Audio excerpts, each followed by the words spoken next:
Si tu as froid quand tu dors, quel que soit le poids de ta couette, également appelé édredon ou duvet, essaie de multiplier les couches. Tu pourrais avoir des couettes moins lourdes que celles que tu utilises habituellement, mais en mettant 2, l'air restera piégé entre les couches, ce qui te donnera plus de chaleur. Même si les couettes sont très légères, tu auras chaud.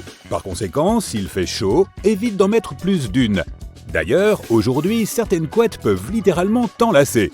Tu auras un peu l'air d'une chenille dans un cocon, mais crois-moi, tu passeras une nuit de sommeil de qualité. Une autre astuce pour dormir facilement, même pendant les nuits les plus chaudes, consiste à se glisser sous une couverture mouillée. Utilise cette astuce avec précaution. S'il ne fait pas si chaud dehors, tu risques d'attraper un rhume. Pour ceux qui ne veulent pas utiliser cette astuce, il existe des matelas réfrigérants comme celui-ci. Les cheveux ne devraient jamais être mouillés quand on va dormir. Non seulement cela les abîme et les emmêle, mais cela peut aussi affaiblir le système immunitaire et même provoquer des pellicules. Bleh. D'ailleurs, dormir dans un bonnet en satin comme celui-ci peut amener tes cheveux à un tout autre niveau. Ils ne seront pas emmêlés et comme ils ne se frotteront pas contre l'oreiller, ils seront beaucoup plus lisses et soyeux. Si seulement j'avais des cheveux. Ah, je plaisante. Au Guatemala, ils ont des poupées anti-tracas qui les aident à mieux dormir. Chaque fois qu'ils sont inquiets ou préoccupés par quelque chose, ils peuvent partager leurs problèmes avec une poupée et la mettre sous l'oreiller. Selon la légende, ces poupées emportent tous les problèmes et aident à dormir sur ces 2 oreilles. Si tu en mets une sous ton oreiller, tu te réveilleras le lendemain matin totalement soulagé. Ton ours en peluche préféré pourrait parfaitement remplacer cette poupée. Si tu fais des cauchemars de temps en temps, assure-toi de ne pas manger de fromage avant de t'endormir. Je sais que cela peut paraître ridicule, mais c'est un fait scientifiquement prouvé. En effet, le fromage contient de nombreuses cultures bactériennes qui peuvent être à l'origine de rêves bizarres. Le fromage bleu a la plus mauvaise réputation, probablement parce qu'il contient une quantité incroyable de cultures bactériennes. Si le fromage est un gros inconvénient pour une bonne nuit de sommeil, il y a un tas de produits qui peuvent faire l'inverse. Par exemple, les baies.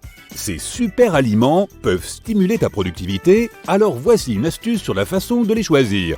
En fait, la plupart des baies contiennent des antioxydants qui augmentent les capacités motrices et font des merveilles pour la mémoire. Mais plus les baies sont foncées, plus elles contiennent d'antioxydants. Les myrtilles sont un excellent choix. N'oublie pas que l'heure à laquelle tu manges a beaucoup d'importance. Il est préférable d'éviter de se nourrir au moins 1 heure avant de s'endormir. Les repas copieux sont trop lourds pour le système digestif le soir. La nourriture du soir doit être légère. Une étude a également montré quelque chose d'amusant. Prendre un petit déjeuner pour le dîner est vraiment utile pour ceux qui veulent s'endormir plus rapidement. Les bananes, les œufs et les toasts contiennent respectivement du potassium, des protéines et des glucides. Tous ces éléments peuvent t'aider à se détendre et favoriser le sommeil. Si tu as du mal à t'endormir, tu peux donc envisager de manger un petit déjeuner au dîner. La Chine semble être une destination de rêve pour beaucoup de gens, mais je pense que ceux qui ont tendance à s'assoupir un peu après un déjeuner copieux seront ceux qui l'apprécieront le plus. En fait, les gens sont autorisés à faire une sieste au travail, et cela fait partie de la culture d'entreprise. Un billet pour Pékin, s'il vous plaît. Si tu ne peux pas aller en Chine tout de suite, la Chine peut venir à toi pour t'apporter de quoi passer une bonne nuit de sommeil. Tu as entendu parler de l'acupuncture, n'est-ce pas ? Tu peux donc te procurer de jolis clips d'acupression. Ils peuvent t'aider à soulager le stress et les maux de tête, ce qui te permettra de mieux dormir. La nuit, la lumière est très inconfortable, mais aussi étrange que cela puisse paraître, tu as besoin d'un peu de lumière pour bien dormir. Je m'explique. Si tu n'as pas assez de lumière pendant la journée, tu auras plus de mal à t'endormir et la qualité de ton sommeil risquerait d'être médiocre. Une étude a révélé que 2 heures d'exposition à la lumière par jour augmente l'efficacité du sommeil de 80%. La durée du sommeil augmente d'environ 2 heures. Il faut absolument éviter la lumière bleue au moins 2 heures avant de s'endormir. La plupart des appareils électroniques tels que la télévision, les ordinateurs portables et les smartphones en émettent. La lumière bleue fait croire à votre cerveau qu'il fait encore jour. C'est pourquoi elle ne te permet pas de bien dormir. Si tu ne peux pas t'endormir sans faire défiler ton fil d'actualité, tu devrais peut-être porter ces lunettes pendant que tu le fais. Es-tu productif ? Si tu te sens toujours fatigué après une nuit de sommeil de 8 heures, tu peux essayer un programme de sommeil que Leonardo da Vinci utilisait. Il ne dormait que 20 minutes, mais toutes les 4 heures. On dit que c'était l'un de ses secrets de productivité. L'un des inconvénients de cette méthode est que, de cette manière, il est assez difficile de se concentrer sur des projets à long terme. Je veux dire que ce type a fabriqué une tonne de choses géniales et qu'il connaissait certainement quelque chose à la productivité. Autre grand esprit, Nikola Tesla n'était pas très porté sur le sommeil, tout comme De Vinci. Il s'en tenait au même cycle de sommeil d'Huberman que Léonard et ne dormait jamais plus de 2 heures par jour. Une fois, il a affirmé avoir travaillé pendant 84 heures d'affilée. Peut-être que nous dormons tous trop après tout. Il y a des gens qui divisent leur journée en 2 parties. Cela leur permet de faire plus de choses en 24 heures. Par exemple, certains anciens présidents avaient 2 quarts de travail dans une journée. Ils se réveillaient vers 7 heures, travaillaient jusqu'à 14 heures, puis faisaient une sieste dans l'après-midi. À 16 heures, ils commençaient normalement la 2e tranche et travaillaient jusqu'au matin. Certes, les horaires de sommeil de ces célébrités ne t'inspirent peut-être pas beaucoup.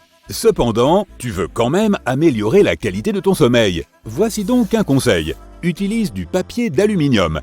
Certaines personnes se contentent de poser des stores foncés, mais tu peux aussi essayer d'enrouler du papier d'aluminium autour de tes fenêtres.